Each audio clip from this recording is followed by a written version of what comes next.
All right, reading of policy. Robin, you're on policy committee. Yes. Is anyone else here on policy committee? Oh, Deb! Saint Deb is on. Yes, I'm ready. I'm ready. Okay, take it away, Deb. Okay, first I need to get back into Kelly's thing. Okay, so here is the scoop. The second reading, for the benefit of all you guys, there's 3 drafts that are getting a second reading.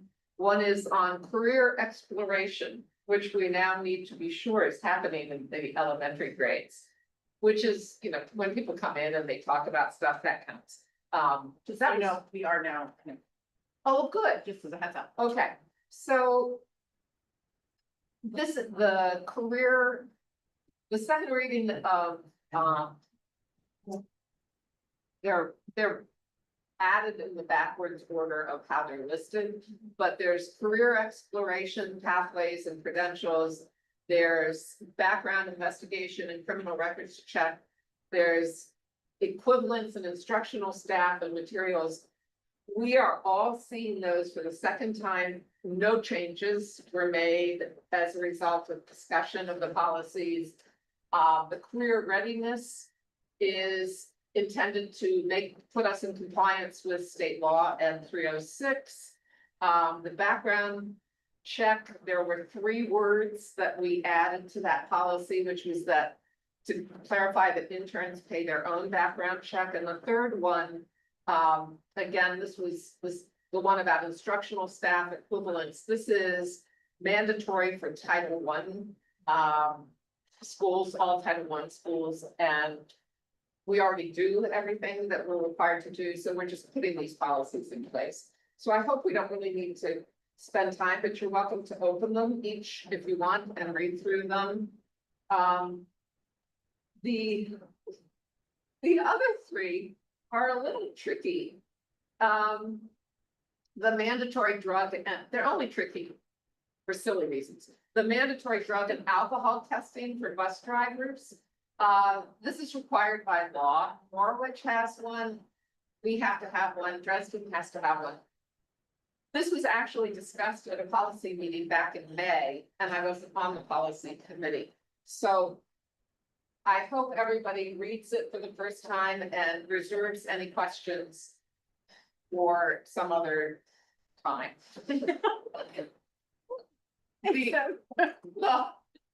The homework policy, again, state law says each school has to have a policy, so now we have one. It's pretty generic. It doesn't specify things that a particular grade level teacher has to do or shall not do.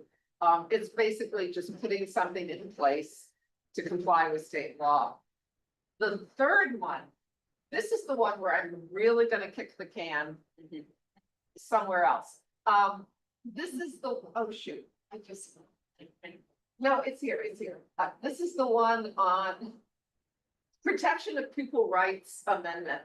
And because this has to do, at least at the, probably very little at the elementary level, at Hanover level, but more so, say, at the high school, it's about surveys and access to information. And Ben is asked to rewrite the policy. And he really did. He wrote. And at the last policy meeting, we all felt sort of like, wow, there's a lot here. And that was about it. Discussion. Does that sound right? And then Ben, by golly, isn't here tonight. So go ahead and give it a first read. If there's something you see that, I mean, there's a lot there. If there's something you see that is of concern, I'm happy to take notes. The pink is what used to be there. That was our old policy. And Ben has replaced it with all the green. And I'm not sure I even read it all before the policy meeting. Yeah, go ahead. And just curiosity, do you know why it needed to be completely written? We've had some issues come up at the high school level with surveys, so it was an effort to be as clear as possible about the surveys, but this is also Ben's area of expertise, and I think he felt that he was able to incorporate what he, I feel like I'm shouting. What he knows best about surveys and making this a workable document. I personally think it needs probably more conversation than we had at policy. We have a policy meeting next week. But I would encourage anybody who has a suggestion or a concern to feel welcome to share it in email form if you want, or personally with me right now. Preferably with Ben. Thank you, Deb. And I'll just say, my comment, this is insane, is to the amount of water coming down on the building, not the policies. Oh, jeez. And I'm sure Ben would want me to officially state he's out of town for work. So that's why he's not here. I know Ben, he would want that note. Can I So- say something, Kelly? Sure, I have Ben. my hand raised, but I don't know if anybody's watching. Ben, wanted to first that for us. So, sorry, Tara, go ahead. That's okay. Could I ask Deb if it's possible, can we reschedule the first reading to when Ben is here for that particular policy? Yeah, I think that's a good idea.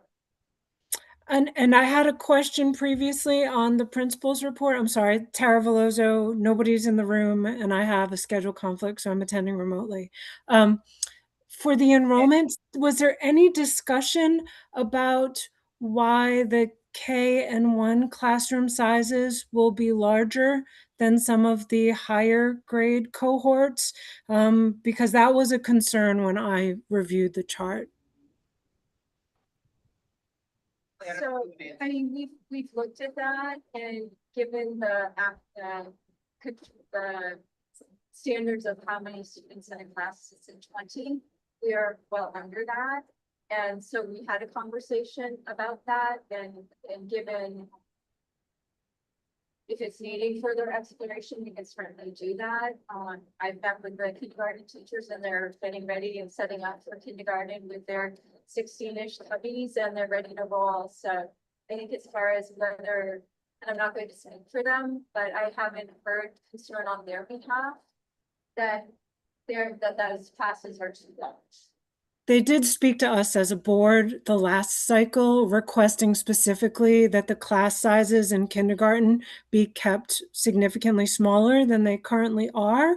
And they made some really great points. I was just from a sort of theoretical perspective thinking, if we were going to have classroom sizes this small, this really shockingly small, that I would want the smallest classroom sizes, honestly, to be the smallest grades, just unless there were some, particular issues in particular grade levels that required extra attention. So just from a non-informed perspective, just sort of general high-level thinking, when I saw this, I thought, I wonder why it was organized that way, especially in the context of the kindergarten teacher speaking to us last school year.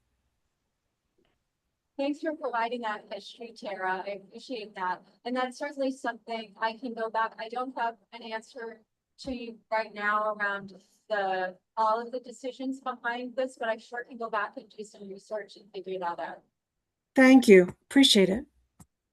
Thanks, Tara. I think it is just an unfortunate break as well, where if we were to move the third grade teacher to kindergarten, we'd have class sizes of 13 and 14. And then in third grade, class sizes of 20 and 21, which is right up against that. So yeah, I don't know. I hear you, Tara. I have the same reaction and I asked Kelly as well. So thank you for the question. Okay, sorry for the difficulties hearing. Tara, feel free to chime in if we don't see you, okay? Thank you. Okay, thank you. Renee's on it. All right, anything else on policy at this point? So we'll note that we'll bring that ILD back for first read at our September Yes. meeting, right? Yes. I did, oh, sorry, go ahead, Nate. Wanted to, I knew the policy committee, at least in their agendas, have talked about technical tech. Since that came up. Yep. Do an update on that? So I'm just curious what the status of that was, such a big conversation. There. Correct. Yeah. Where'd you go? There you are. I can't get in to access, the upcoming policy meeting. I don't know if we have a policy that we're going to be discussing at the next meeting. You can come sit here if you want, like, truly, just come up. I haven't. There actually hasn't been an agenda posted yet, has there, for the policy? But I know we had a robust conversation because there were at least. There were two other people in There addition. were other members of the public at the last policy. Right, I'm just trying to remember how many. Yeah, it was me and then it was a dark professor. Right, Yeah. so it was the two of you. It was the two of you. That's what I thought. specifically For that, but we also had a member of teaching staff for the teacher children policy. Right. Right. That's my other question. I didn't see that talked about the ability to have. Yeah, teachers to have their kids at school, which, Yeah. I know we had talked about. There are so many policies on the agenda and, because that one was in July. I think, yeah, the next one is next week. Yeah. And we were chipping away at, I mean, there's quite a backlog to try to make sure we're in compliance with state law. And I don't think anybody wanted to whip out a policy at the meeting in July. But I think that there was a great deal of conversation about looking ahead at instructional choices and building choices. I'll let you speak to that. You got your hand. Oh, One of the things I was sorry, gonna Kelly. say is we have a sample policy. That we're looking at. Woodstock had been working on, fortunately, a new director of technology in that district, and he's on it previously, so. The state is also, I talked about this in the policy committee, forming a group to look at screen time statewide. So I thought that's another way to get good information, and I did volunteer for that, to be a part of it. I haven't heard anything. But I think we could get some good information from that as well. We're also looking at doing some walkthrough. And using a walkthrough tool to collect data about how much technology really is being used in the classroom and the ways that it's being used, so we are having pretty intense discussions about this, not only in the policy committee, but outside. So just in terms of logistics and timing, we should perhaps expect to see maybe something at the next meeting, or is that? No. No. No, more It's like gonna take us October? longer than, Yeah. yeah, I would Okay. say it would take us. Okay. Because really, I mean, I feel like we need to get some good data on Yeah. what's actually happening in the classroom Yeah, to see. Yeah. Before we come to conclusions and things. I mean, just to give I found my notes. Sarah was talking about, finding out what are teachers doing and why, and, if, looking at the new arts and letters curriculum. And there are a lot of new pieces falling into place, not the least is sitting right next to me and also at the Richmond School. And, do we want to have grade levels where there are no devices? They're just lots and lots of conversational issues. We also talked about the importance of community input and of taking getting responses based on different age levels, so that we want to be careful about the language we use to present this issue, and we want to have parental involvement, but there's a lot of nuance, and the parents have pretty strong feelings one way or the other, and you know, we just talked about tiered responses and we also thought, we should do things at the Ray School and at the Richmond School and the high school in terms of assessing parental feedback and parent feedback and student feedback.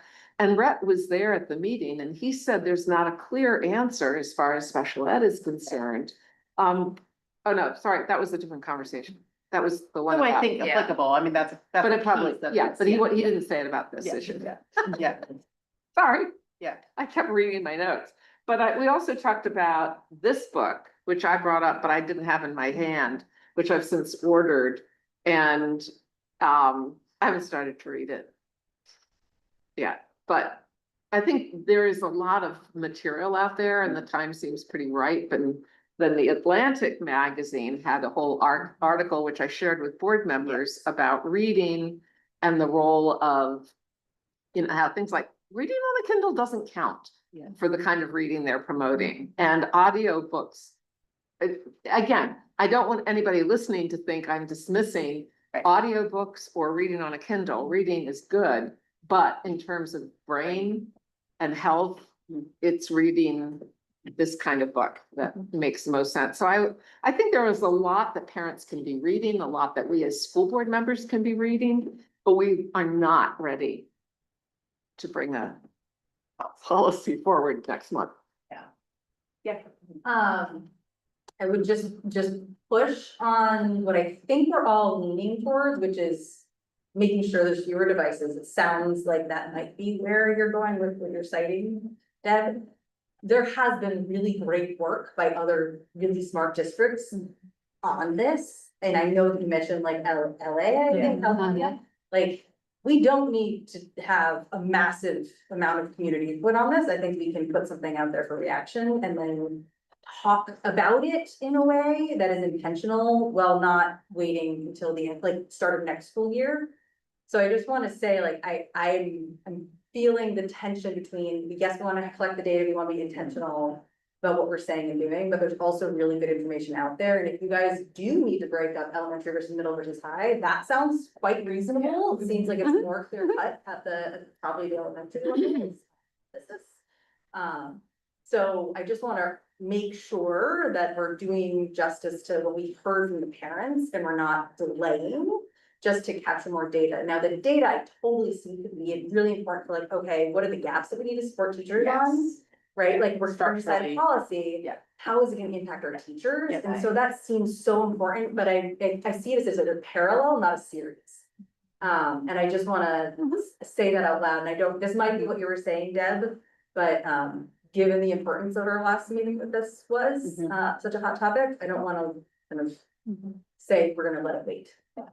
I don't think we've said that at all. I don't either. Right. And We're I saying we just, wanna take I our wanna- time. Right. right, and I We're not wanna saying just anything. remind you, this was the last board meeting of the school year. Yeah, And we immediately talked about it for a lot of time in the next policy meeting. right.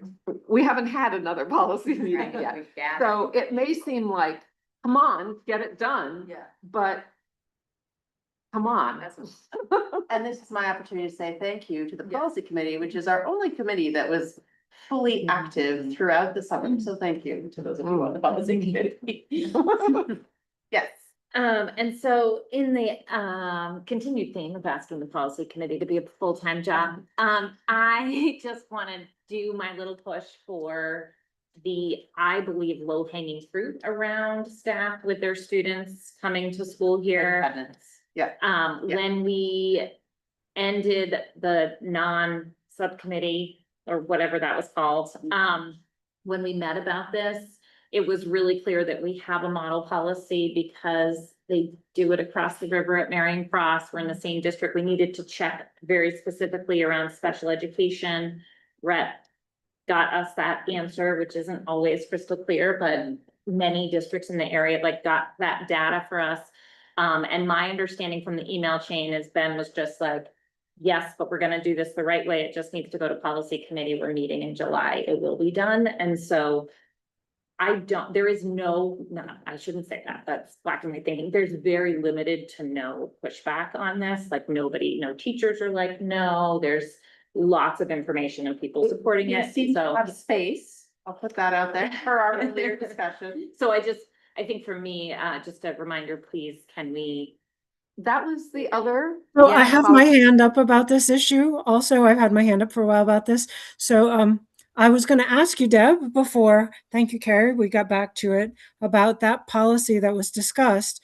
The reason why we didn't have a vote on it was because we didn't have all the information about if we enroll a staff member's child who is a resident of Vermont.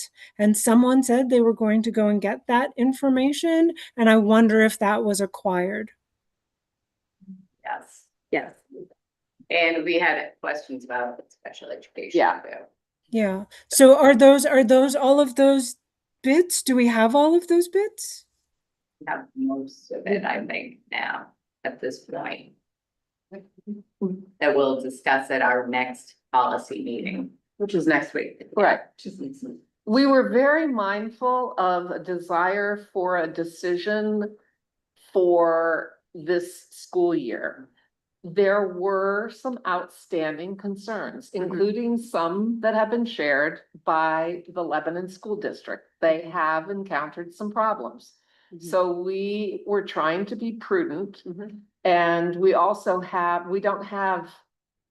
we don't sit there until we're done like we do here. We have an end time, As we and should. Yeah. our end time came, As we should. and we just agreed that we would finish the conversation next week. Yeah. That seems reasonable Yeah. to me, and I can see, I said sort of in passing, we have space, that's this year, right? And so. Yeah. Understanding what happens in a year where that's not true, or, where we've moved that teacher over to pre-K for next year or something. And numbers are tighter, what does that mean? Yeah, and quite honestly, correct me if I'm wrong, the issue was it really boiled down to some concerns, lingering concerns around special education. That was it. It wasn't about, Okay. this child is there in the first grade, they'll stay in the second and third kind of thing. It was all about special education Mhm. and costs that we need to be able to predict and Yep. foresee. Yep. That was, I don't think I'm letting anything out of the bag because No, it's that a makes public sense. meeting. That Yeah. makes sense. Yeah. Yeah. Mhm. And those are some of the concerns. that Right, we've because heard the from whole other district, that's who what have done gets, yeah. this. and I think the policy at Marion Kosh just states.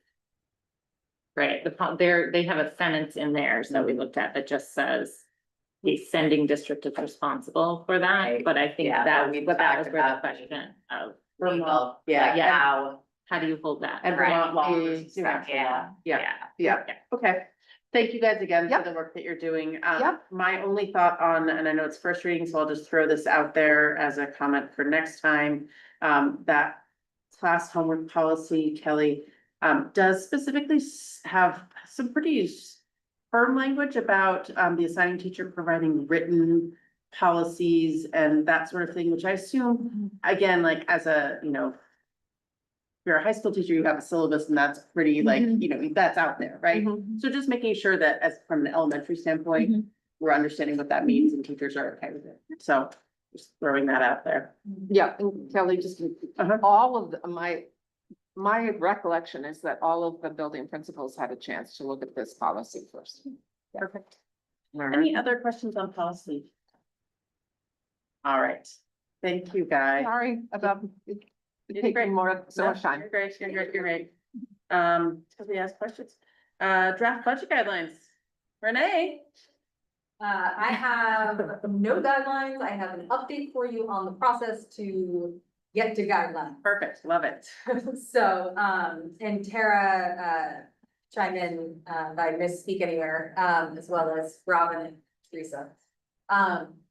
So, you all may recall, the budget process review committee's recommendations, from the SAU meeting, established a strategic priorities meeting, across all 4 districts early in the school year to say, okay, we know we're 4 districts, but we all have the same set of like kids and towns. And so let's talk about what it is we want to achieve across our unified set of districts this next year, priorities for the budget, that kind of thing.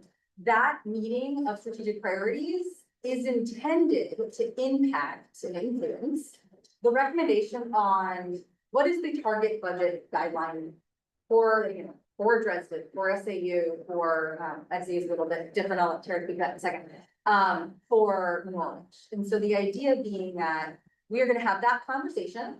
Immediately after that, we will have a budget committee kind of breakout within that meeting.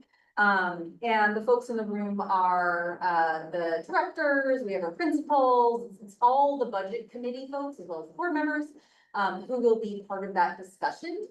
As an input into that, we are bringing the look back, look forward notes from the May leadership team discussion, which was a reflection on last year's budgets and priorities upcoming, knowing that there's a whole lot in there. So that's just fodder for conversation. So all of that is happening on September 17th. That is explicitly much later than we had intended in the budget guidelines. After having an in-depth conversation with our fantastic administrators, finance team, Tara, we did not want to push to have that strategic alignment meeting earlier for the recommended guidelines. Given the fact there are competing priorities within the finance realm, which I am going to probably botch, but at a high level, there are audits and reports, I think, of some sort, due to New Hampshire and Vermont that the finance team has been working on, which are due like mid-end of August and then in September, like just bad timing, given the actual finance team staff that we have, and new, which is great, but like it's just a lot. So the conversation we had with Robin and Teresa and Tara and I was talking through, okay, do we want to have an earlier strategic alignment meeting with maybe not all the information and have it in August or early September and then just kind of make a guess? Or do we want to wait and have an actual more complete one in September where we feel better coming right from that conversation into budget committee saying, okay, we just heard all this together. Now we're going to say X, Y, or Z, go team. So we've opted for the latter. We anticipate some of the nuggets of information that we're gonna need coming up tonight. I know some of the stuff that Teresa has uploaded and Robin will speak to. We talked a bit about needing to know surplus deficit rollovers, reserve fund balances. For those that have your budget recommendations printed out next to you, it's number 8. But there are a few things that we know we'll have information on now, so that'll come out, I think, in the finance conversation. We also need to know a little bit about the district's priorities, and so that'll also be part of our discussion as well. The other piece on this was, I forget it now. Logistically, we looked at the schedule. So because we don't want to wait until you look at September 17th, that is after, I think, our next Hanover board meeting. We do have our Dresden SAU meeting combined the following week. So we are proposing to have quick little snippets of a guidelines kind of review for Hanover and Norwich if they so choose, right before those meetings, so that the guidelines can get out and have that be just the conversation. I don't know logistically how or like if that raises any other questions, but that was kind of our solution to that, so that then we could approve them in October and move forward. Might want to think about warning a special meeting. Yeah, that's what I Yes. talked about. Yeah. Doing it Okay. before the Yeah. Dresden Okay. and SAU meeting. So 3 in one night. Yeah. Just for a budget. Get the guidelines out the Friday before. Now that we're back on the roll, we'll adhere to the Yes, Friday there we go. before thing. But yes, I think the hope is to have that be a stronger document at the outset and not have kind of back and forth with anything. So that was the trade-off. Robin and then Tara, if you want to add anything too. One other thing I'd say is we're actually working on the timeline too. We've filled in a lot of these dates.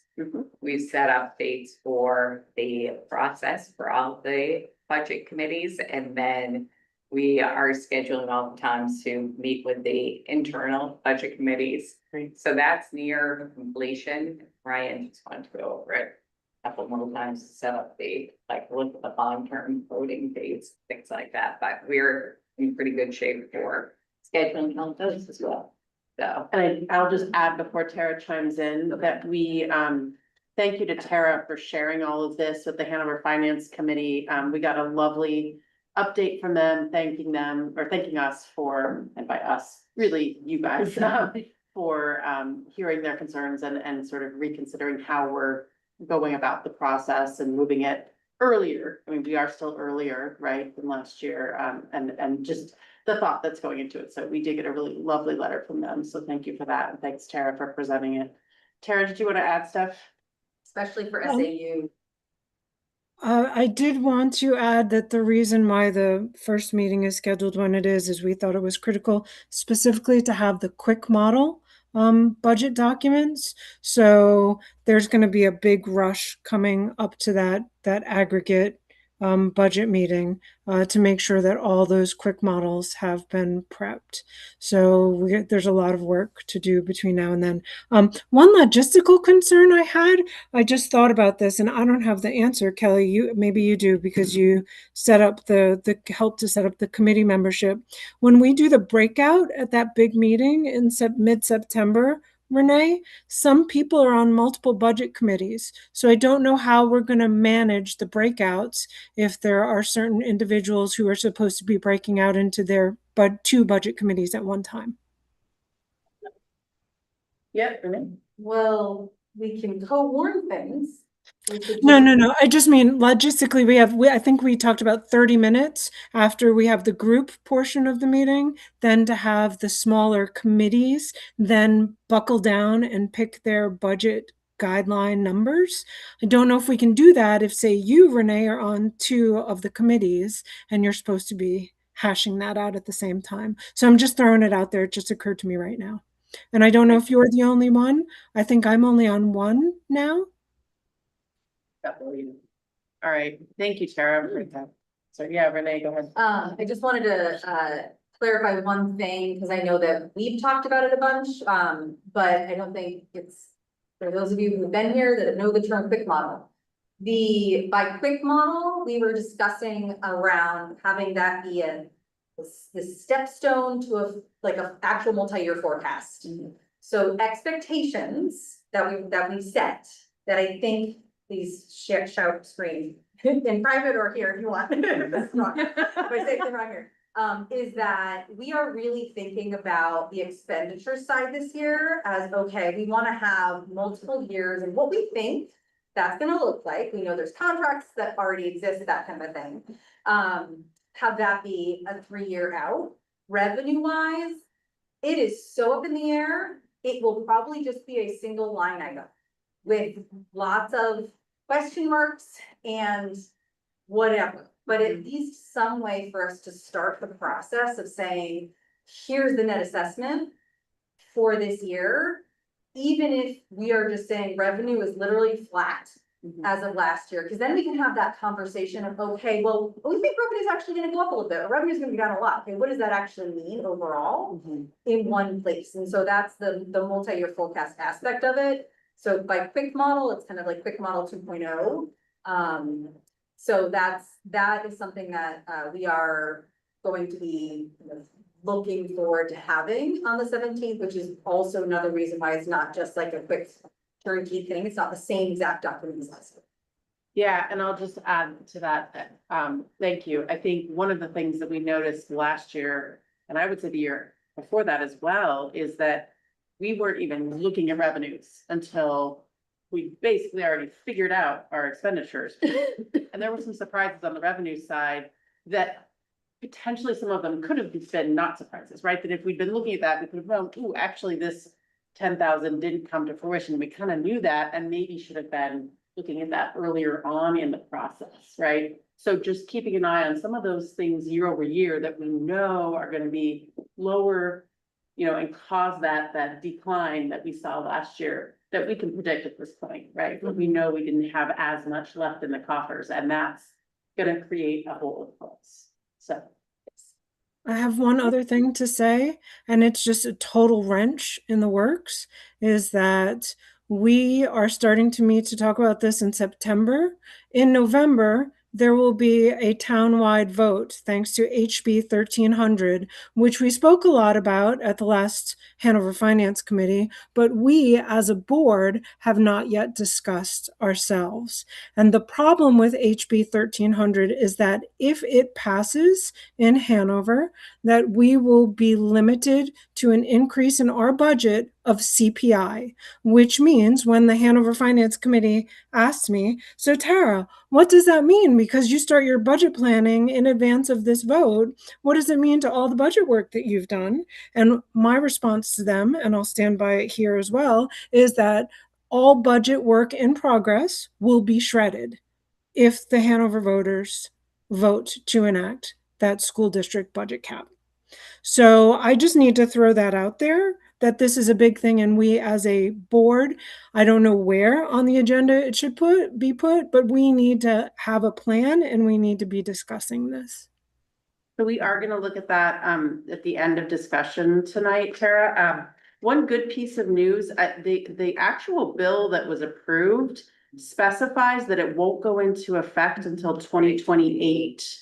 So it gives us a year. It still would be, and it actually impacts the percentage of, anyway, I'll talk about that at the end, but it changed in the final iterations quite a bit. So we are definitely gonna talk about that in, I don't know, Perfect, thank you. 10 minutes, we'll say.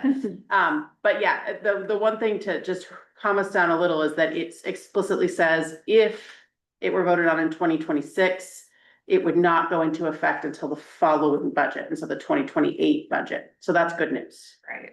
At least. Somewhat calming news. Okay, yeah, Renee.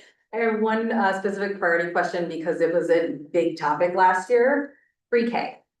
Are we going to be expecting as a board, maybe we need more of us here to have a conversation, but for that to be embedded in the budget that we're gonna have proposed? I think my sense is yes from our final decisions last year. That was the Yep. recommendation from the committee. Yep. Okay, so in terms of our priorities, that was certainly on our list. Okay. On that same note though, are we also going to hold things like the social worker this year? Is that really going to be a board priority? Because we need to decide those things now to inform the budget meeting that's going to happen next month. Good question. I was going to talk about that later, actually. Okay. Hold that until we get to Robin's update later. Sure, Yes, sounds okay. great.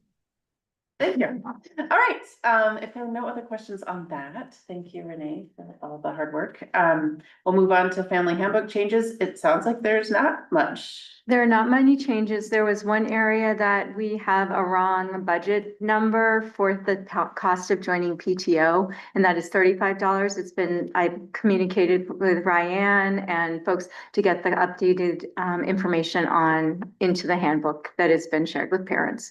So that should be happening or has already happened. So, but everything else is remaining the same. I had conversations with folks about adapting some things in the handbook, but felt that I really need to listen and learn and be curious before I make any changes.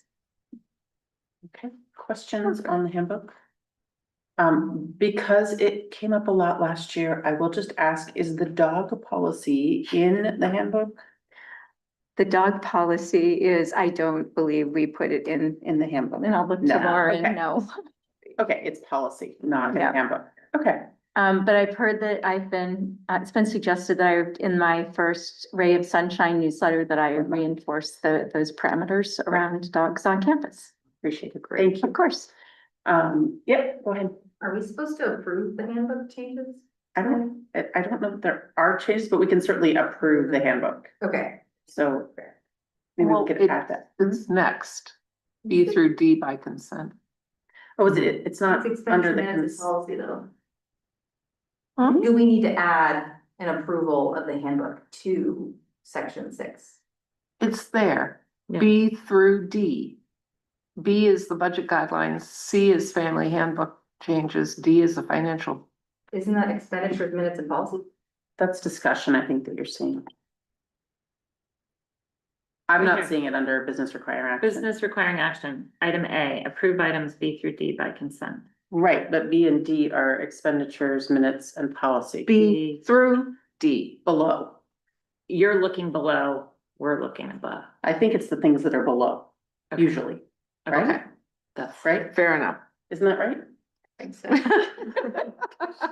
We will agree on that.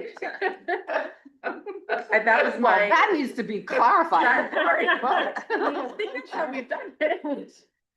Yeah, I think that's how we've done it, so. consent, Right. Sorry, But why guys. is it first? You and me, you and me, Things below, honey. It just seems out of order, but I think you're right. It's Okay. in the right Okay. category. Okay. So if someone would like to add, we could do it separately. We'll do it separately. The family handbook as written after that. Okay, super. We're a little rusty, guys. We're good. Move forward. Okay, Teresa. Thank you for all of these documents. Lot of documents. Please walk us through what we need to highlight. So the first documents are just talking about the general fund, the year-end projection for the fund balance and everything else. You can open everything. I've drawn those documents up. The revenues, I mean, I won't go 100% all through all these documents, but most of the documents, all the 1.0 gives you the summary of everything, the revenues, the expenditures. What we're looking at is the revenues, you'll see that are in the negative, so we did not get all the revenues anticipated by 364,000. Part of that's the 366,000 for the tax assessment. And then others where we didn't spend the revenue, we didn't spend all the revenues. Say this another word, sorry. Not spend. We did not receive all the revenues on some of the other ones, and then others we underspent them. We received more than we expected. I so brained on the expenditure side. So the expenditures this past year, and you'll see that I took the medical assessment out of that because it's an anomaly. We don't normally get that type of an assessment, so I didn't want to just build it in where we originally were doing that. So you can see that the budgeted amount and everything else that we originally had, we had an unexpended amount of 1.5 million. And then of course we got hit with the $263,000 assessment for school care, and that brought down our total between the expenditures and revenues. We had about 930,000, just over, for that fund balance at that point. What we carried over from 2025 was we retained 494,000, a little over 494,878 to be exact. So our projected fund balance available was 1.425. And then of course, we anticipated on the budget for FY27 coming into this that we would allocate 980,000 to offset the taxes. That leaves us with about 445,763.97 for unexpended surplus for FY26. And then it got uploaded later because I didn't realize that 1.1 never went in the group when I uploaded them. 1.1 is just where I show you what's over and under for the accounts, and then the little notes. So that is there. I didn't see it earlier. It's there. Oh, I see. Okay. Yeah, because usually I provide that little summary of the notes. So can I just point out on that document that one of the things that I was referring to in the budget process this year, that revenues piece, if you look at what we had retained in 2025, we were about 50,000 higher than we are this year, which is fine, but that is going to have an impact on this year's budget, right? That's the kind, as it turns out, not going to be terribly significant, which is good, but that's the kind of thing that we can keep track of as we enter the budget process instead of, oh, look, we didn't take that into consideration. So, great, thank you.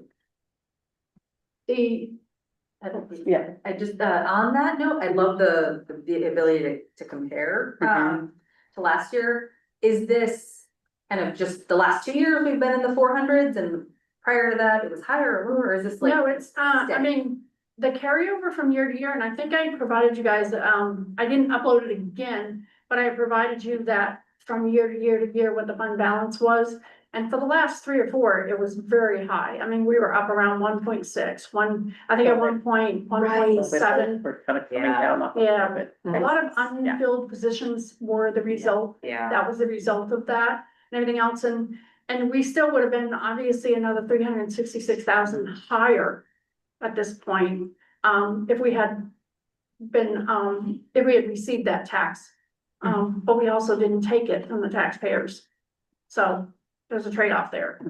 And I wanted to mention, well, I guess 2.0 document, 2.0 document, then just gets into the rest of the funds between the food service, the special revenues and the grants. And I know Kelly, you had a question on the food service. So I went back to Janice because I knew that we still had like a 2,000 that we were probably we were looking at another $2,000 to, for the quote unquote loss supplemental. Cause the rest, the food service program and stuff was, in the end, so Janice, I realized that, it got posted to a liability and not to the revenue. That's why I was kind of short. So after we fixed that this afternoon, when it came right down to it, and I did upload that document explaining all that. It's the very last document on the list. It just says an update on the food financials. So when we're done, we still come out to like $2,084 is all we will supplement for quote unquote a loss. Which is pretty much on target because we anticipated, having to supplement, 15,825, about that amount. So we were supplementing at 15,000 or 528. I'm saying it backwards either way, but we supplemented by 15,741 when we include both the free and reduced and talking about, like I said, little less than $2,100 for actual what we consider loss. Okay, so the question I had, Teresa, when I look at the operating statement for the food service, there's a line item that says loss funded by district, and that is 24,000. I don't like how that report displays, but when I run those, what they took is those last 2 columns are budget, and I kind of mentioned that in You that just said little this, but yeah. document that I uploaded. Okay, Yeah, it's the budget and then the budget balance, the way they do that. And because we anticipated having to kick in 24,000, well, we won't. So we gotta go back and actually post over. Like I didn't rerun that report. You would now see that it would down and say that $2,000 was supplemented and the balance would be 22,000. I really don't like Okay. how. I may check in with you offline because I'm not Yeah. following, but that I think is my shortcoming here. So I'll check in with you on that. Yeah. I just want to make sure that we're not supplementing to the tune of 26,000. We're not Okay. supplementing at all like that. It's literally like $2,084. And like I said, the year to date and the month to date columns, you'll notice have zeros in them based on the report, based on what I had at the information this last week and stuff. So you'll see nothing's been even posted to that account. Okay, yeah, I saw the zeros and then the 24, so, Yeah, okay, it's, I'll follow. they definitely should have had the budget. And Visually. I can't move those columns, so. Okay, what else did you want to highlight for us? Yeah, go ahead. Yeah. I just wanna say, I love this document. This is like so nitpicky. The dates on the top from June and today, they both say June 30th, but They are, because no matter what we do, even like the the correction, I shouldn't be fixed, but the correction Yes. today, it's still, every single thing is posting as of 6/30/26. totally get that. Yeah. I'm just thinking, can you put like On the bottom, I last date, updated, where? I did on the bottom. The bottom right, I wrote over it, I didn't see it, okay, so I can. Okay, that's totally fine, that solves the problem, thank you. Just trying to make sure that I did put the dates down there. No, I see it, I just wrote over it, But yeah, the problem for me, not you. for Tara's Teresa. purpose, dates at the beginning. That's great, it's super helpful. Yeah, It's really helpful. That's great. Tara, go ahead. Can I ask just briefly about the document 3.1? Is that just a reference from a previous year, or is that the wrong document? Yeah, it's the, No, That's our- no, it's not. It's, Okay. that is, FY 25, because it's never ending and I'm still waiting on some things from the auditors, and it's been just that year that it's hard to get a lot of things back and forth, documents, but that is the MD&A for the FY 25 actual audit. And everything else. it's just newly available now, Teresa? Yeah. Wow, okay. Waiting on the true final, like you still see the draft document for the Right. audit. I'm 100% waiting on the, but again, it's been really hard this year between when the audit started, the timing, our office was so short. The auditor's office has been short and they've lost a lot of people too, so everybody's kind of struggling to get a lot of this done. And the state Department of Revenue, we normally upload these by the end of June. But I've been in contact and let them know when so they're okay with that as soon as I get them uploaded. On that same document, it's titled Merrimack Valley Cooperative School District. When I open it, I'm like, it's not titled, It's the it's tab. the tab. I think it's just, Oh. don't worry. I think it's just weird. It does that. I But just- did that last year on something and I don't know why. But just to. Oh, here. It is ours. Someone that needs a lot of help with financial, those kind of things. Merrimack Valley. Like, it's not a thing. I noticed the thing. I didn't even see it. Is it safe to say that this is, like, all of this is a big driver as to why we're looking at September 17th for our actual? Yes, yeah. Big strategic alignment meeting, so thank you, Teresa. And the first thing I said to Teresa when I emailed her questions about the food service today was, thank you for all, like, this is a summer's worth of, well, a year's worth of work, but this is super, super helpful, so thank you. Other questions for Teresa on this? Okay, if you think of anything, let us know. Food service update, where are we at? I have uploaded for you a document that goes into great detail about the plan that's in action and anyhow, all the meetings that we've had with the food service company.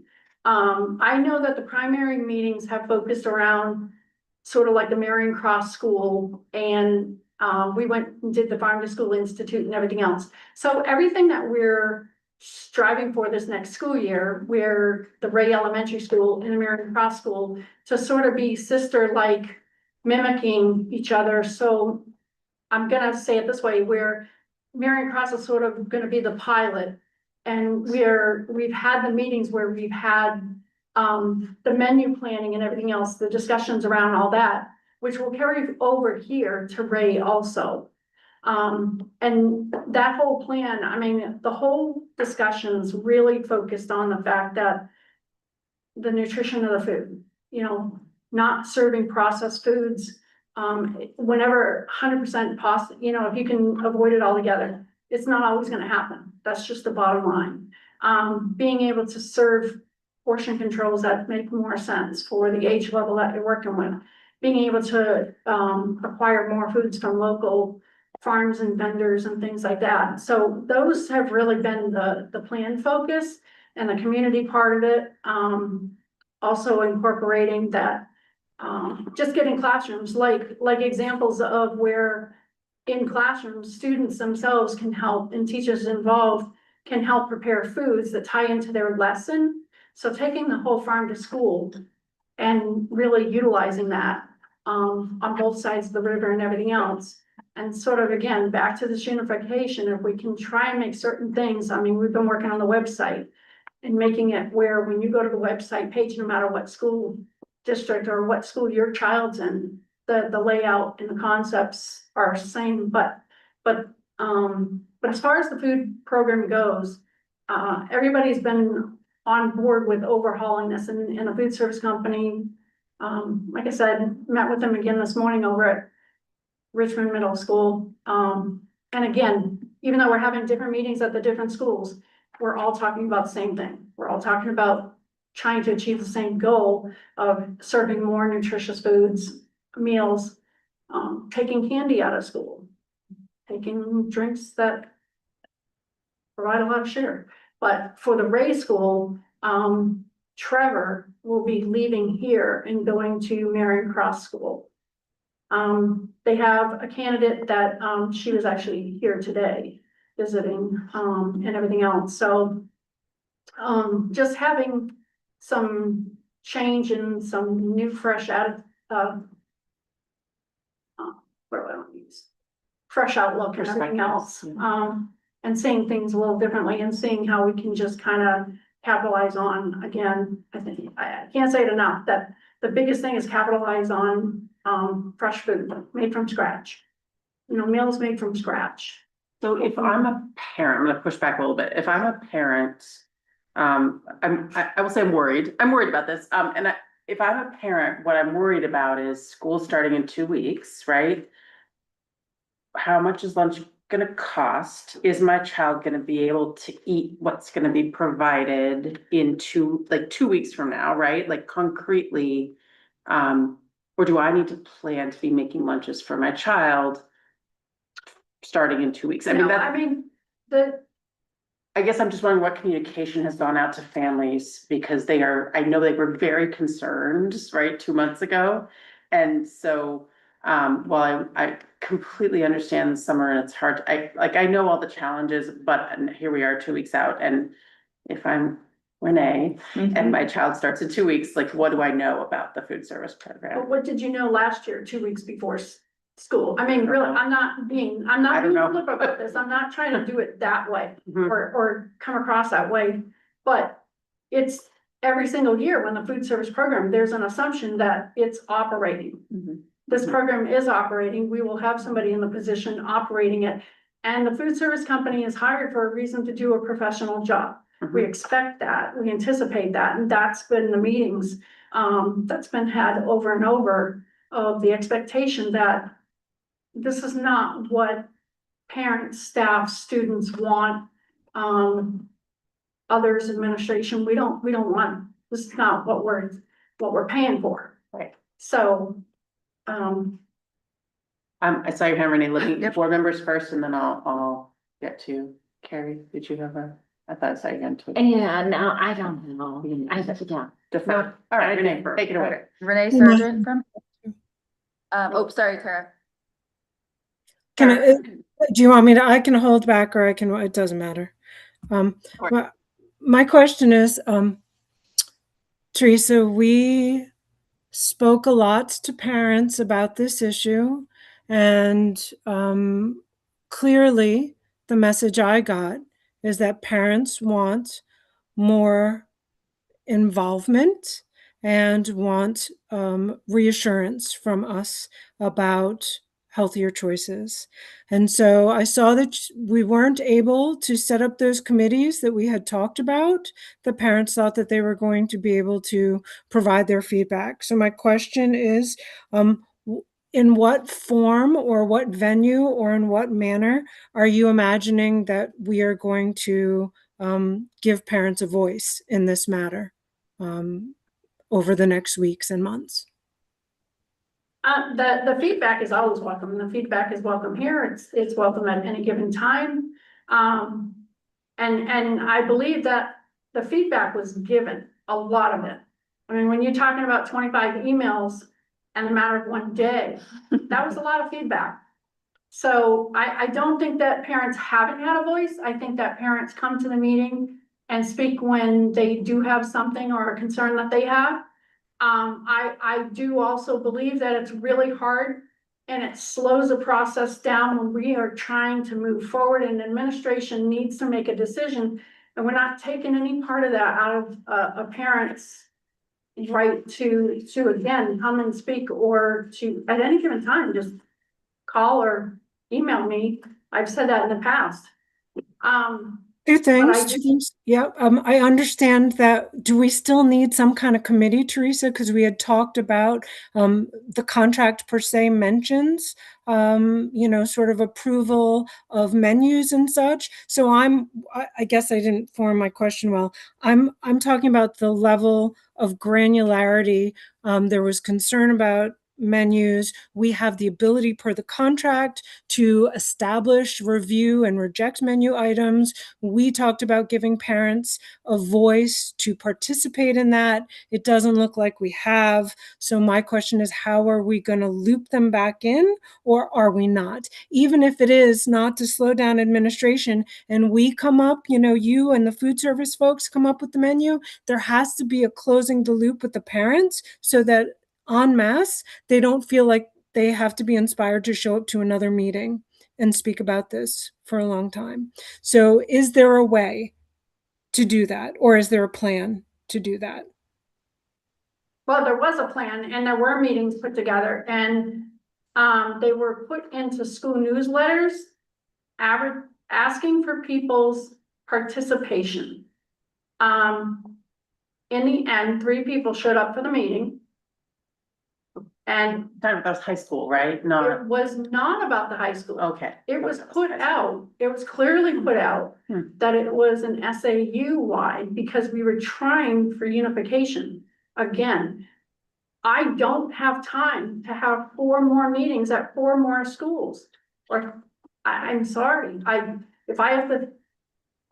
Go ahead. No, I was just gonna, in defense, for race families, that the information that went out just before this meeting with your classroom and everything, there is a Ray Cafe information is in there. Part of that page includes the ability to give feedback, includes information about the costs, includes information about the comprehensive process, so there is information that has gone out to parents, that is the same as any other year, that there is an expectation that, meal programming is there. So just to name that there has been some communication. I think there is a reality to what I think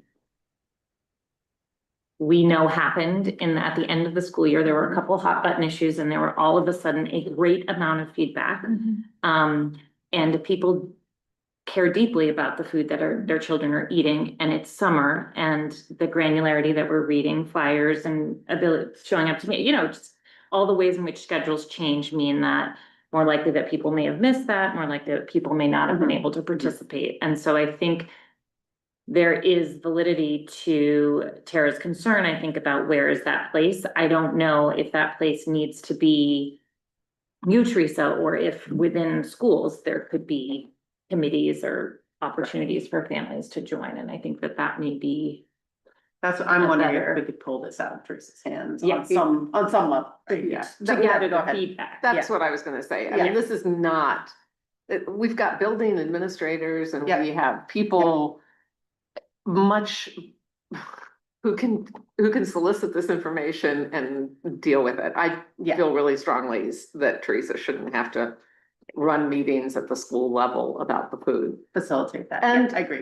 And frankly, if it doesn't work at the school level, that's why we're a school board. Parents can come back here. Right. And it's great. I mean, it was, I think, the best attended school board meeting we've had in maybe 3 years. Yeah, I know. youngest attended, Mhm. yeah. Yes. Renee, you've been very patient, thank you. No problem. Still Renee Sargent. Yeah, still Renee Sargent, still in Hanover, still at this meeting.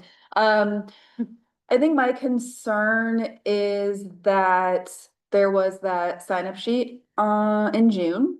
And that there were multiple parents who signed up, and I hear all the work that you've done, Teresa, and you even reached out to me in the middle of the summer being like, I know, I know you're there.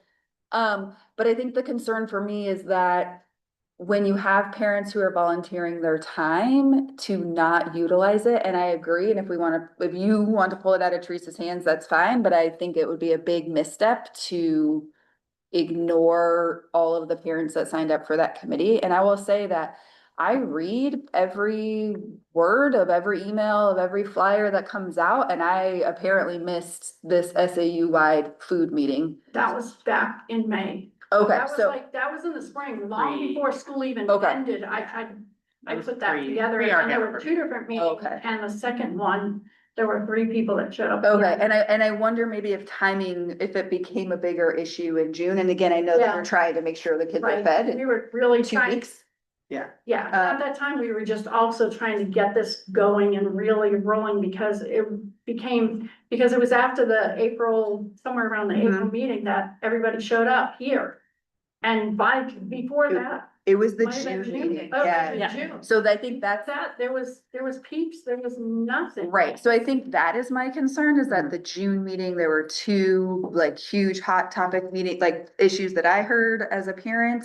And then it feels like that everyone is really working on tech, which is great, but then food kind of, Teresa just took it on and has been doing everything that she's been doing. But I think when we had this huge parent input to then be like, we handled it, is a concern. And I know it's the summer, and I get all that, but like, if there had been a Ray food meeting, I would have been there. People would have come. People would have come. And again, like, and I get that, Teresa, and I'm not, you have done a ton of work and I hear everything that you've said and I hear that you don't have time to do it. But asking for people to sign up for a committee and then not following through on it, I think. is So a I'm gonna misstep. pull this back and suggest that Robin and Teresa and Kelly, welcome Kelly, get together and Great. figure out a way to, because I agree with you, we have parents who want to help. That's what, I mean, parents want to help, Yeah. right? And so how can we direct that? Yes. Yeah, Teresa. I do have to add this, I'm sorry. So the wellness, I attached the wellness policy. The wellness committee doesn't have to do with necessarily what I was also trying to do. Mhm. I was trying to kind of pull all together so that we could start trying to work on unifying. Everybody had the same goal, healthier foods, everything else. But the wellness committee itself came long before me. It has been in this policy for many, many years. Mhm. So if there's not a wellness committee at the school currently and no participants, it's not anything that I didn't do. Right. It's, Yeah. and I don't mean that in a defensive way. I mean that it has been something that if parents and administration here and staff felt that strong, they should have come together at the wellness committee at this level a long time ago. Yeah, and maybe it fell through the But it cracks. It's fell, not something I yeah, have somewhere heard it fell, right. of in the few years that I've been around, so. Yeah, and If- can I just add here that I think it's really important to, both with technology and the school lunch and nutrition, things to have school-based committees or areas for inputs where teachers and parents and administration come together. So I'm happy to get those on the docket and invite Ray families in to have those conversations. Great. Kelly, can I say one more thing? I just, for everyone's reference, the motion from back in June for the approval of the food service contract said that we were approving the food service contract as presented and also in tandem encouraging the administration to form the Ray School Wellness Subcommittee and pursue research for different and alternate food service options for the following year to begin as soon as possible. So just to bring this conversation back to where the board has already gone, I would like to see the administration actually follow through on what the board recommended as time permits, obviously, but that's what we already discussed. So that would be a great starting point when the capacity becomes available. Consider it done. Alrighty. Food service strikes again. Okay, Teresa, are there any other documents, any other updates that we need to know about your department? Don't think so. Okay, thank you so much.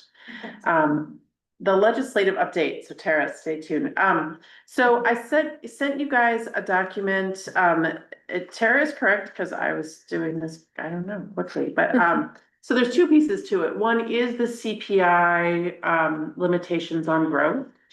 Adjusted for inflation and new construction is what it says. So local property tax levy may not grow beyond the prior year's amount adjusted for inflation and new construction. So what that means is you would be allowed to bond things to build, But you would not be allowed, and it would follow CPI, but you would not be allowed to grow beyond that.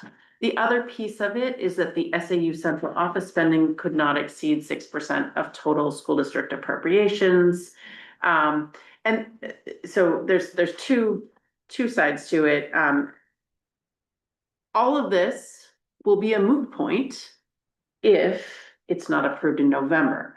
The challenge for us as a school board, and the reason we need to kind of keep talking about it between now and November, and I did include what some of the other districts are talking about doing in that note, which we can attach to the agenda.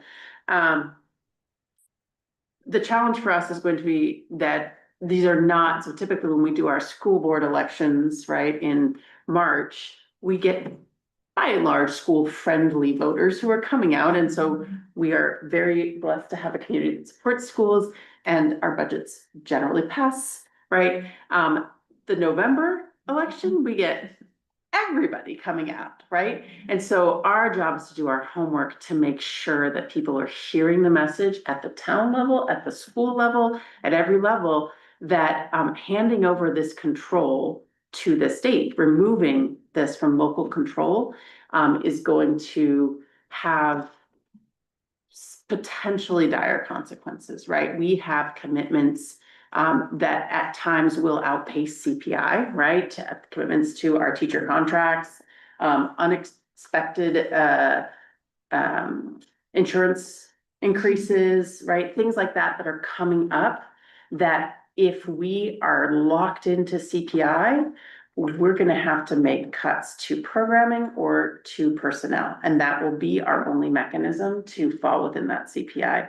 I did some quick math on the SAU, and I think for right now, we're okay on that, though there are so many unintended and unknown consequences of that, right? I mean, it's just such an arbitrary thing to tie that to the overall percentage.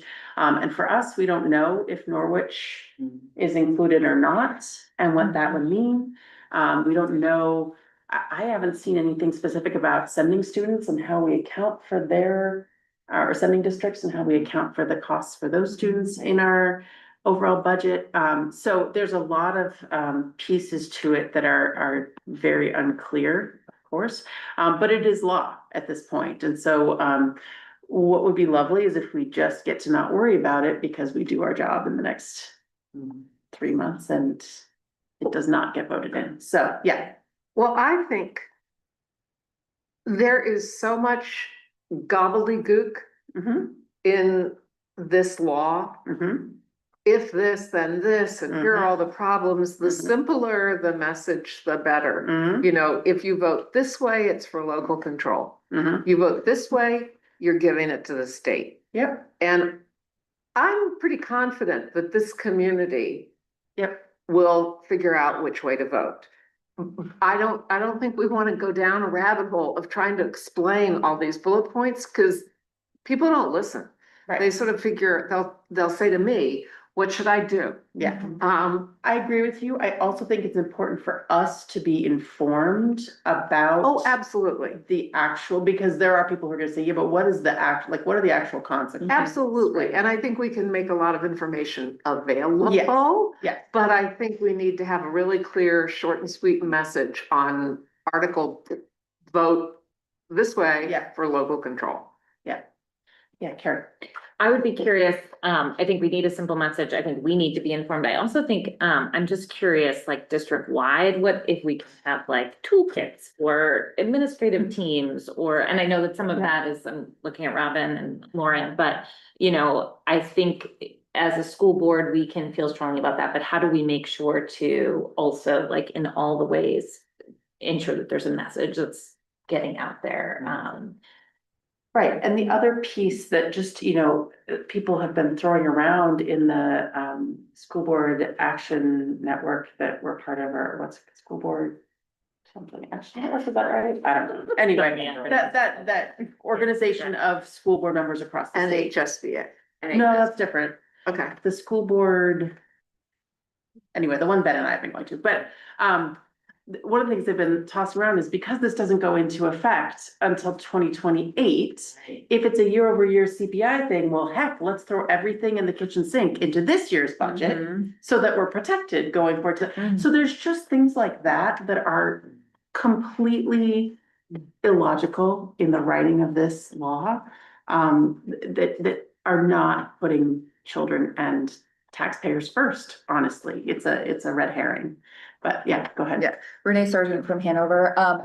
I would just agree with everyone saying about simple and to the point, and just remember that a lot of the community are reeling from the state taxes, from property tax increase, and they're kind of dying from that. And so I can see, well, I wish that I were as confident as Deb.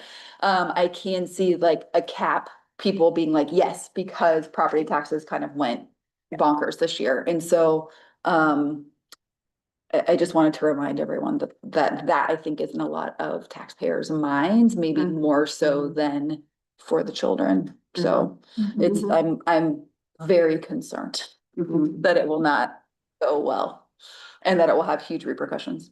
Yeah. So one of the things I think and I'm looking to Renee and virtually Tara and myself, one of the things I think that we could and should do is talk with the town to see, again, taking control away from Hanover and giving it to this arbitrary number doesn't make sense. We're not really giving, the way it's actually really brilliantly conceived, Kelly, because we're not taking away local control, because it really is the voters who are deciding. So that's how they got this budget cap in, because every other iteration that they tried failed. But this one has the twist to it that it's really our voters that are deciding. And I agree that I am also very concerned that this has the possibility of passing, because it sounds so innocuous and things that it doesn't cover. It doesn't seem to give us any hope of, if gas prices continue to go up and we have contractual obligations, if we already have existing labor contracts in place that don't allow us to abide by CPI, we are in trouble as a district. I also didn't see, and wondering if there's any legal challenge, I didn't see an exclusion for SPED spending. Like, how is that possible? We have legal obligations. So if we, for some reason, have a high special education year, what does that do to the rest of our district? Because we have to support those kids and do what we need to do as a district. So do we know if there are any legal challenges to this, even if it's just on the special education portion of events? Yeah, I think we need to look into that. I'm gonna push back a little, that I think it does take away local control, right? Because it says this is a number that you have no control over in your budget, right? I hear what you're saying, that it's dangerous because it has the appearance of giving local control, right? Oh, yeah, But right. the Exactly. message that push through that noise is ultimately, this is taking control of our budgets away from local voters, right? Obviously, this is a bad bill, right? Because it removes our ability to ensure that the schools function at the quality standards that they currently do. It really does.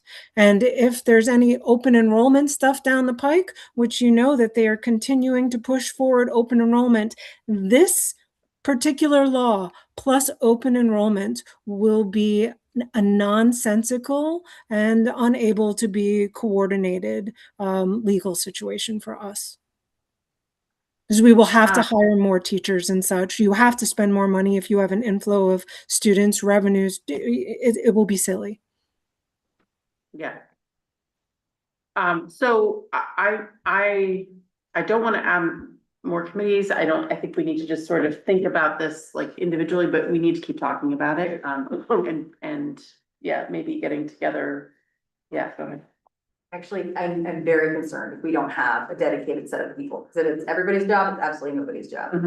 And so I can't volunteer, we need like a communications strategy around how we're gonna talk about these things. I suspect this is not the only thing that we're gonna need to communicate about this year. Mhm. And so having somebody that is at least tasked with thinking about it, I don't know if it's a committee, I don't know if it's on the board, I don't know if it's SAU I think it's level. Dresden might be my suggestion. I don't know. What do you guys think? Dresden? Dresden level. Cause then we can at least share some of the burden, yeah. But it feels, I would love somebody to be like, Renee, here's the thing I need you to do. Right. And then go Committee. forth, as opposed to being like, I probably should do this thing, but then I also have this other thing I have to do. Right, like, I don't know. I also wonder if it's like a coalition, you know, like, does it need to be our school board? I mean, this is the thing that Yeah. school boards, I assume, Well, I. am so I'm gonna hopeful. interrupt Yeah. because, so a couple things, in the document I sent, which I know I sent late, so I apologize, and I don't think it's attached, so apologies to you. No, I as have it well. right here, yeah. I can only open page one. Oh, perfect. That was the most important page, don't worry. So there is the Engage New Hampshire organizing group, and they are holding calls. The next one is coming up. I put the date on there. I don't know that I put it, but September 13th at 7 p.m. thank you. September 13th at 7 p.m. Open to anyone. And they are gonna be providing toolkits that we can use for communication, so, and customize to ours. So that is forthcoming. And we are plugged into that group's work.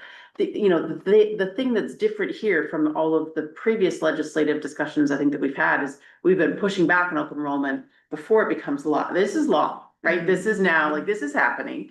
So it's less trying to work together with other districts to figure out how to manage and prevent, and more addressing our voters and making sure that this does not get approved in November. Yeah. So I appreciate the group you're referring to. There was a Zoom last Tuesday. I think, I don't, no? But go ahead. Keep I going. don't think so. Okay. But keep. And I can't open my internet, so I only have the page that was open when I left my house. But they had a Zoom last Tuesday, and there's another meeting next week. And this is a group that meets on Mondays at 1 o'clock on Zoom. It is from this group. It's the same. But they're I just doing pulled it up. something next week. Yeah, the 13th. That's the one she's talking. No, that's But September. you were talking September. Oh, okay, sorry. Next week is still August, That's true. right? Yes. Let it go So back. I just want to make sure that we're not Sorry. thinking it has to be next month, because there is something sooner than that. Okay. And when I clicked into the group last Monday, they had an attached document. Again, I shared it with Robin, Kelly, and with Ben, hoping that because I couldn't go, hoping somebody could go. I think I sent it to you at the last meeting, Renee. I mean, at the last minute, because people were out of town. But anyway, they had a list of all the school boards that were going to be attending the Tuesday night Zoom, and we were missing. I But- signed up for it and I couldn't go. Oh, But they said they would send out stuff and they never did. So I Okay. was disappointed. But well, they anyway. didn't. Anyway, there's stuff coming sooner than September 15th. That's Okay. all I mean to say. And all I was trying to say is, instead of having the committee just to figure out a toolkit for Hanover, Right. let's not recreate the wheel if there's Yes. a group Yeah. with a New Hampshire lens. And yes, it'd be Yeah. lovely to have a local Yeah. interpretation, Yeah. or how are we gonna use this? I just don't want to put in the extra 4 hours to develop a tool if that tool is being developed elsewhere. And so I think perhaps before we decide to have a separate committee or talk to Dresden about having a committee, perhaps the question is a representative that is their sort of like people go to tech center, like your task is to attend this meeting, Mhm. to report back and see what that information is. and how we- A liaison. Yeah. Yeah. Mhm. Great word. Okay. If anyone would like to be that liaison. would Well, I love will to keep liaison. going to the meetings. I just couldn't go Tuesday night. Yeah. Okay. You wanna go too? I like these kind of things, yeah. Perfect. I mean, 7 p.m. is way better than middle of Two the liaisons. workday. Chosen. Love 1 it. p.m. on a Sometimes they're at Monday. once. Consider yourselves One on a nominated. Monday is tough. And I 7 will, on a I Sunday. will add for parents who are here and watching, this is another wonderful area that we are gonna And be you sent leaning me on you that guys to get the word out. As Internet. much as possible. Yeah. So, stay tuned. Okay. Moving on, I think that's it for items requiring discussion. This will come back at every meeting. We're gonna put a standing agenda item, so it will be back. Oh, yes. Sorry. Yes. Yeah. It just seems like it'll fit here.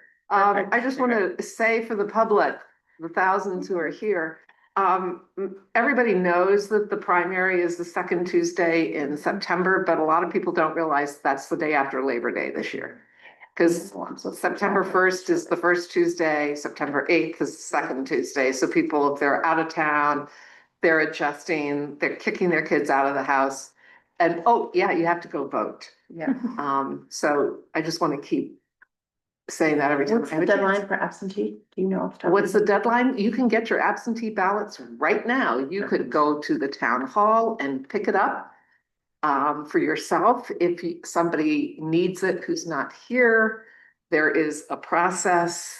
You can Xerox your identification and send it with your request, or you can get it notarized. I'm a notary, Oh, And it's, but I don't travel. it's at the high school again, right? Not the Yes. middle school, back to the high school. okay. Perfect. Thank you. I just You want. could send me But I'm, someplace fun to notarize it. yes. I'm so sorry. Please go. But I'm just thinking, because I just did my kid registration, there's another federal policy around this tax credit. Did this bring you about? Yeah, You yeah, brought it up, talked I about that. think, a couple. The federal voucher. Yeah. Yeah, and it's, I don't wanna get into all the details, but there was, you are, okay, because there was a question on the Yeah. kids' registration Mhm. about it. Mhm. Which I was like, I didn't know people were educated on this topic. But when we signed them up, I was like, are you gonna, do the federal tax credit for your kid? I was like, is this what it, like, what? Oh, So we should talk about it in your Okay. update. yeah, So I will withhold That's more, different from- more ominous detail. that might be different from. It is. I was going to talk about. Okay. Sorry, I just lost access. Okay, I'm back. Oh, I'm back. I'm back. All right, good.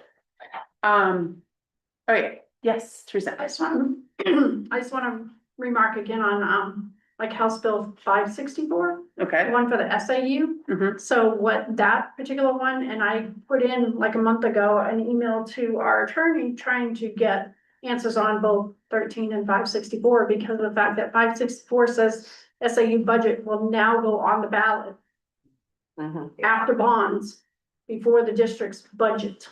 So Mhm. that means when we drive down and we determine what the assessments are, Exactly. we're gonna put them in there separate and everything else that we Big change. voted on. Okay. So my question is, what happens when it fails? What happens when we have Norwich in the mix? Mhm. And so far, again, I just got back from being off a few days and I reached out again today because I hadn't heard anything. And he's now getting advisory opinion because he's not sure how it's gonna affect us. Yeah. So we're kind of. And I will point out, just because I was digging down into it, legal fees is one of the things that counts in that 6%. That if those were to climb unexpectedly, then we'd Right. have to, anyway, To happen, like, all the bad things in that bill. Okay. Thank you for looking into that. There were, I think, 350 education-related bills last year alone. So. Yeah, churning through. Well, we can hope. Mhm. We can hope. There is an election before the next legislative session. We'll just keep hoping. We'd have to do Or more than. voting. We'll do more We than have to hope. vote, we have Yes, to work, we okay. have to talk to our neighbors. I will take a motion for all of those things if we are done with business with planning. Oh, here's the opportunity. Yeah. Go for it, Carrie. I move to approve items B through D below by consent. Second from Renee, okay, oh no, we have to do roll, call. Sorry, start with Nelson, yes. Russell, yes. Sullivan, yes. Tara Those are yes. and McConnell, yes. Okay, and now, the approval of the handbook is E. Yes, I approve, oh, are you calling on me? Yeah, please, Deb, go Okay. for it. I approve the changes, the one change to the Ray School Family Handbook As presented. as presented. Perfect. Second from Carrie. Deb? Nelson, yes? Carrie? Russell, yes. Sullivan, yes. Tara? Loser, yes. And McConnell, yes. All right, committee reports. Oh, yes. I have a question, sorry, Renee Sargent on the handbook. So the PTO used to be a part of the school. It is now, as of a few years, is now fully separate. Yes. There is a section in the handbook about the PTO. I was like unaware when, we independently as an organization were making changes that would impact the handbook. Um, Is that something? Should the PTO be in the like legally in the handbook now that we are not affiliated with the school? Because to me, as an independent organization, we should be able to make decisions, and in theory, you guys could have said no to Right, our change, Right, and that puts us in a weird spot. we'll look into it. Thanks. Thank you. Yep. Good point. All right, committee reports. I mean, we heard for budget. Tara, anything else from finance committee? I know you did a lot of wonderful work with them. They And thank love you. the recommendations, but they are aware that we've only really, as a larger board, voted on 2 of the items, Mhm. which was the multi-year budget portion and the documentation and information that we needed in advance of the budget cycle. So all else, they are aware that we have not officially approved, although that's not necessarily been communicated to them by anyone except for me and their ability to watch the meeting, where we did vote on that at the SAU meeting in June. Okay, great. Deb, anything else from HSBA? Okay. HICPC? Yeah. I made up all kinds of, it was a letter salad there. There you go. Great, I'm hungry. The capital improvement program committee, I think the 2 big things there, one, the formidable leader, John Dolan, is stepping down. Oh, no. CIPC and HFC, which is like really tragic. He's been awesome. So that'll leave a void if anybody's interested in doing, taking that on. The thing where it pertains to us is the capital, there was a conversation, and a request from the select board. I attended the July 6th meeting. You can watch it, where I try and not commit us to a single thing, but weigh in on the fact that, there is progress on the CIP, what our plan, from a school district perspective.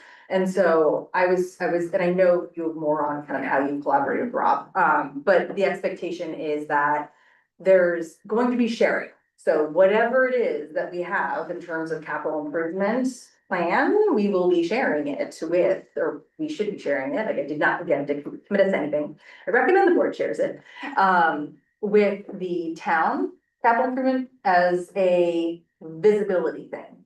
I asked them explicitly, we're not having the town opine on it and saying yes or no, correct? Question mark, so that they said yes, like it is mostly a visibility thing at this point. We can decide what we want to do in the future, but it seems lopsided right now where we are bringing in their information and we're not actually sharing out what our plan is. When in reality, that is a context for all of our voters, like the town's plan for capital improvement with that lovely wave, if you guys saw the town hall. That's only part of the taxpayers' dollars, and that is not school related, right? So there's a conversation of what we're doing, and I think, I'm gonna leave it to Robin to opine. I think at one point you said said something about the next 3 years. But I think there's important information for us to just make sure we're getting to that particular committee. Yeah. So. Great. At the end of the day, it's one tax bill. Okay.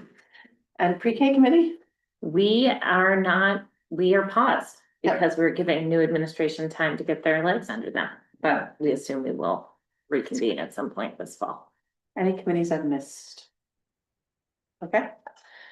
Superintendent's report. Okay, I did submit my report, but I have many things to add to it.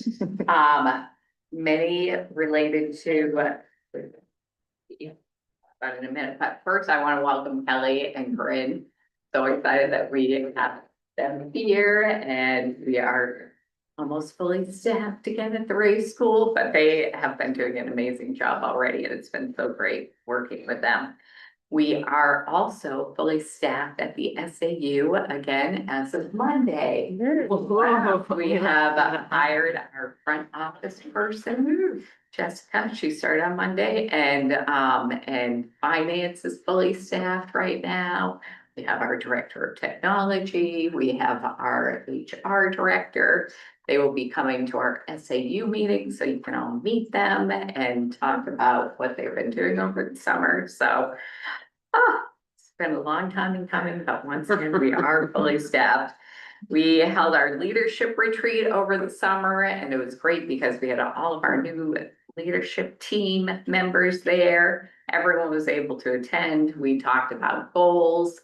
We talked about, goals related to the strategic plan. We talked about the work that we'll do for the year around looking at observations and leadership qualities. So we're moving forward with that. In terms of the legislation, I've been getting up to date on the things that will really impact us, looking at the policies related to bullying and the changes that were made in that legislation that will have an impact. I sat in on a meeting today around 1817, which has to do with the EFAs. That may not impact us that much, but if students are receiving an EFA, but yet they still receive half their services, just over half at the schools, then that negates their EFA funds, and then we could potentially. So we don't deal with a lot of students who are receiving EFA funds, but it's important for us to know about it and get ahead of it while, before things go into place.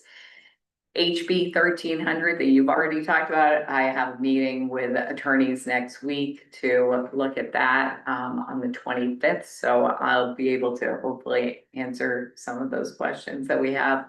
But again, we're in such a unique situation. It's almost like everyone has to figure out how it affects us because we have 4-digit districts. We've got Norwich paying in the 2 states. So it's really complicated. So that's going to be quite a lot of work, but I am doing some things in the background and I've already started thinking about how I'll communicate that to our parents and taxpayers and things like that. So, and I'm all Yeah. in favor of being carved out entirely, if that's a. I know, Right. exactly. Well, we have Vermont, they keep carving us out, but, we have been spending a lot of time on the capital improvement plan over the summer. So we now have it laid out, thanks to Teresa and Tony, in a really nice, spreadsheet with like 2 years from now, looking at big capital expenses that we could undertake, what we would do in 2030. So I think it's really nicely laid out now. We have talked about moving that into presenting it at the SAU board meeting and then asking some board members to be a part of the capital improvement planning committee now at this point, so we can move forward and determine what of those pieces we really are seriously considering undertaking. Or, if we want to think outside the box on some of those areas. We have been aligning that to the strategic plan. I did meet with the town manager to talk about a lot of these different things that we've been discussing. We've met with Hanover Finance Committee. I'm really trying to open up communication with all of these groups, so we go into the year on a positive foot. We have talked about, I said we would be publishing our capital improvement plan under Assembly. We have already been working on that and have been populating that since the end of last year, and a lot of work has been done on that since. But obviously also sharing the spreadsheets and things like that. We've been talking about that as a board. So I think that's it for my updates. I was talking about the EFAs when you were, but that's the Yeah. state EFAs. Interesting. Well, I can add mine up for you. Yeah. Anyway. So. Yeah, yeah, question or clarification, Yeah. as we talk about the carve out piece, I'm curious, I mean, Rivendell is just up the road, but they're Vermont. Same question, but they're like a Vermont district with some schools in New Hampshire Right. versus a New Hampshire SAU with a school in Vermont, so I think it's, Yeah. but I just would be curious about that. Yeah, and we have been communicating. Yeah, I think they have much newer leadership. Yeah. More There might be some school districts up in Maine, like on the Maine border that also. There's some in Vermont Yeah. and New York. Indiana. Interesting. But I mean, for our, I thought, anyway, you can keep looking at that. So, Yeah.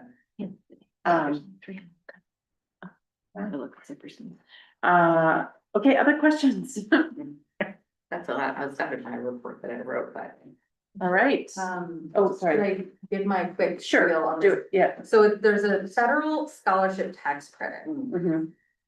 The long and the short of it is that the regulations are very sparse or not really quite available yet, but there's like a series of, the superintendent associations running, webinars. And there's been one, and there's like 3 more that are scheduled. So basically what it is that they're trying to give everybody updates about like, hey, this is a thing that's existing. But essentially,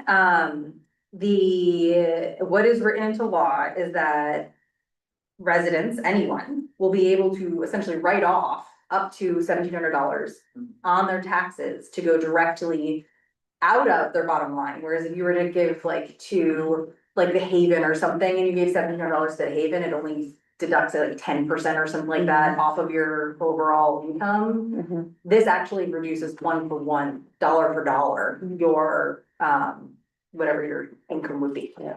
So could be interesting for people to invest in, I guess. But essentially what it is they dollars would go to a scholarship granting organization. And this scholarship granting organization would then need to be giving out those dollars to students that meet the threshold of a very low bar, 300% of the area's gross median income. I think it's something like 90-something% of the United States qualifies. So there's basically, if we so choose to create a nonprofit that is dedicated to collecting these funds and then distributing them out to students, programs, or schools, it seems like there is money to be had, but there's very little understanding about what the heck is going on. So this is like I thought it was only for private schools. no, it's public, private, or religious K-12 organizations for specific uses, for specific students, whatever their bylaws say. Very low bar, government needs to opt in, AI has. It's an annual opt-in. There should be a published list of SGOs, the scholarship granting organizations by the state, but I haven't specifically looked for that yet. A lot of districts are considering using a nonprofit that's like semi-defunct in their area because there's a rule that like 90% of the dollars that the revenue that comes into that nonprofit has to be used for the students, like scholarship granting. So the Haven couldn't accept these dollars because this is not their primary thing. Which is why some districts are like, oh, maybe we'll consider creating an entity and then managing it, which is a whole colossal question for our 4 districts. Like, how does that even operate? I don't even know. But it is a thing that is out there. Which is why when I was signing up my kids and doing the registration, I was like, is this the thing? So what is that thing on that registration form? Sorry, I can answer. I can't tell you specifically what it is, but I can tell you that it's been on the registration for the past 3 years at least. So it is definitely not this new thing that you're talking about. And at one point I did look it up and I can circle back to you because I knew it when I was registering Dylan for kindergarten and that was so many years ago. Like, it's one of those things I just look at, like, if I don't know what it is, I'm probably a no. Yeah, but I looked it up and it's not what you're talking about because it's been on for a few years now. I made the assumption it was the like, are you doing the like, because, but during COVID, there was you got additional funds back for taxes if your kids were full-time in school or you were paying for like aftercare services or stuff. Like, that's not what it is. That's the assumption I made. Is that like, when I do my taxes, will I say that I would like that? Yeah, I'll circle back with you, Renee, because I knew that answer at some point. So side note, when we figure this out, it might be a good thing to just throw up on that little website, these things that comes up. No, all right, go ahead. I was just gonna say, so the organizations that were running this webinar, I'm extremely familiar with, and the fact that they were still like, we don't know what's going on, makes this one semi-comical. But two, like, just, I wanna start getting the topic out there for us. And then I'll update as, I plan on attending the other webinars, and I'll let Deb and Carrie know if I can't. Well, I attended a webinar last spring and reported on this to the board. Right. At the time, and I'm looking for my notes and they're probably home somewhere in a pile. My only recollection, as far as what you're talking about, is there was a lot of caution about trying to set up your own way of getting access to this money. But I don't remember any more than that, so I'll have to look for it. Okay, But we will come back to it. Robin? One other thing I did not mention is I've been gathering a list for each of the districts' top priorities for budgeting that we talked about. So not only having our capital improvement plan, but thinking about for this year, what are the big priorities, and talking about pre-K, things that fit with the strategic plan that we've been trying to put into place. So two of the things that I put on the list for Ray are pre-K and social worker. Once again, because they fit with our strategic plan. They've been talked about in the budget for the past several years. And so I feel like those are the two big things that would stand out in the budget for Ray this year. Okay. Lauren? Now you get to go. I think as of maybe even today, I've been in this position for 1 year. So what you see in this report is a reflection of all of the things. Some I knew I was going to be doing during the summer, and some I didn't, because this was the first summer that I actually got to be in this position and work with Robin throughout the summer. So it's pretty comprehensive. I'm not going to read it all, but just know my fingers were so giddy that at the very top date, I added an extra zero, like 20266. But just wanted to welcome everybody to the 26-27 school year. A lot of stuff happened at the SAU over the summer, and some highlights for folks that are maybe watching later but aren't reading the report. Take a look. We had a lot of curriculum work that got published over the summer. As of when I wrote this report, I said I was working on library media. It's published, so add it to the list. And we are still rolling some details about arts and letters implementation and all of the amazing resources that we've been sorting through that have been shipped to the school. A big update for folks about iReady and My Path. So, the highlight there is that we're transitioning away, but there's some rationale in my report that I would encourage folks to read. Great curriculum work that happened throughout the district that I get to be a part of this year. And then a lot of time spent onboarding and supporting our leadership this year that are coming in. So congratulations and welcome again to Kelly and Corinne. They have it well under control, but just continuing to offer anything that I can offer to the school moving forward that might be helpful. I gave some details around K-12 planning and updated you about professional goals and our district-wide goal for this year, which will be around assessment, which is pretty exciting as we move away. Never fully, it's always ongoing in curriculum, but we're really going to start looking at that data and assessment. We have our new staff orientation tomorrow, which I'm very excited about. When I wrote this report, I said 11 people were planning to attend. We are now up to 20 people, and that says a lot about what HR has been doing in the past week to get folks into the district. So a shout out to Bridget and Pam for all the work that they've done to get folks hired over the summer, and to our building-based committees who have done a bunch of interviewing to get some candidates in for our students. And then today we just celebrated our Dartmouth partnership with our partnership event, and I'll share more about that, but left feeling tired. I did over 7 miles of walking around campus today. So really, but also really invigorated, and we did a lot of networking with several other districts as well, and there are so many wonderful connections that were made today that we plan on continuing in the future. That is my report for you. There's one other attachment that I'll discuss really briefly, but happy to answer any questions about my, I almost said principal's report. I just said I was in this for a whole year, right? My director's report. Questions? Lauren, yeah, go ahead. Not a question, just a thank you for reflecting on my path. I know that there's a lot that came out of that June meeting, as we discussed. And I read your note and was grateful that you guys heard and really looked at that and ultimately made the decision that is best for our kids. Thank you. You're welcome. Yeah, and I, just to introduce myself, my name is Sarah Uckerman, and I came before this board in June when I and I'm just updating anyone who's new to the school. I just want to tell people, other parents asked the school board to define what intentional screen use should look like at the Ray School and work with new administration to implement a policy that will prioritize educational goals through admin accountability and teacher support. So today I want to applaud this decision to transition away from the My Path piece of iReady and the further announcement here that the Ray students will no longer use this software's digital practice modules. I have appreciated the work that the board and the policy committee at 2 meetings over the summer and administrators have done in engaging this topic. So thank you very much. I really do think that the conversation has been started here. And thank you also to the community members and particularly the students who spoke up, which I think is hard for elementary school students to speak up about their day-to-day experiences.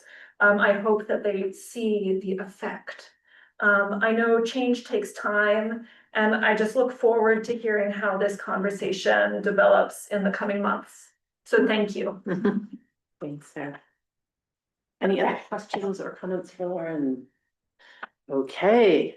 Right, the other little attachment, the highlight is scroll to the last page, because we already talked about this last year, but if you scroll to the last page, they say during the review, they did not notice any immediate concerns. So as far as the audit of all of our grant work for last year, this is the official report that follows up on what we reported out on around our success last year. And again, kudos to the finance department. Teresa and Janice did a ton of work to get ready for that audit, and for Robin for setting up some systems with Teresa to make sure that when this audit happened, we were in good shape. Great. Thank you, guys. All right, I will take a motion to enter non-public, noting that we will have an opportunity for the public to address the board coming out of non-public, but it may be a minute, so Go home. let me know that it may be a little bit, and then when we come out, we will be approving hires, and that is about it, so. Yep. All right, I'll take a motion to enter non-public. Yes. Okay. I move to enter into non-public session at 9:11 PM under RSA 91-A3 2B. I second. All right, and I will take roll call vote. Sorry, starting for name. Sullivan, yeah. Russell, yes. Nelson, yes. Kara? Yes. Oh, yes. Okay. Okay,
I'm afraid I can't make any motions because I was using Okay.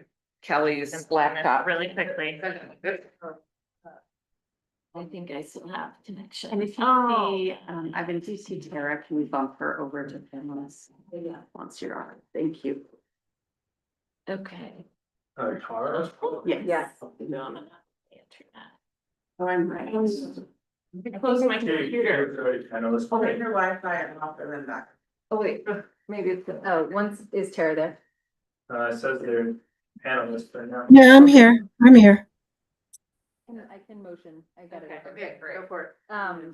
I move to appoint the following new hires accepted by Superintendent Steiner over the summer. Jessica Talbot as 1.0 FTE teacher for the 26-27 school year. Sarah Finocchiario as a 1.0 FTE teacher for the 26-27 school year. And Corinne Legare as a 1.0 associate principal. I second. Deb seconds, sorry, Carrie. Thank you, and I will take a roll call vote. starting with Nelson, yes? Russell, yes. Sullivan, yes. Tara? Loser, yes. And McConnell, yes. That is it, I believe. Our next meeting is September 9th. If you have any items for that, please let me know. Oh, publicly address the board. Is there anybody online? Okay, let it be known I tried. And I will take a motion to adjourn. I move to adjourn at 10:05 PM. And second from Carrie, and roll call starting with Renee. Sullivan, yes. Russell, yes. Nelson, yes. Loser, yes. Yes, thank you, everybody. Thank you so much for waiting for us. Yeah. I know you didn't have.